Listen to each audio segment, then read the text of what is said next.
Hi guys, welcome back to another tutorial video. So in today's video, I'll show you how to sign up and navigate the Bet99 app.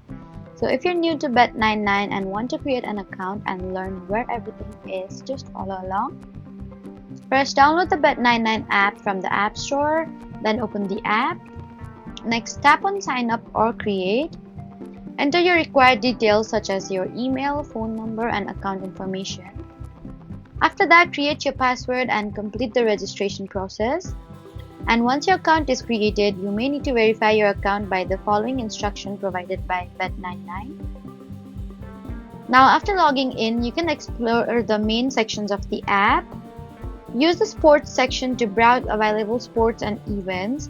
Tap on game to view betting options and available sections. You can add selections to your bet slip and review your picks before placing a bet.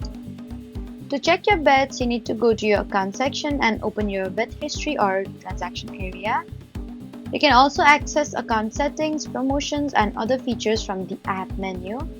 And if you have trouble creating an account, make sure you don't already have an existing Bet99 account, since only one account is allowed per user.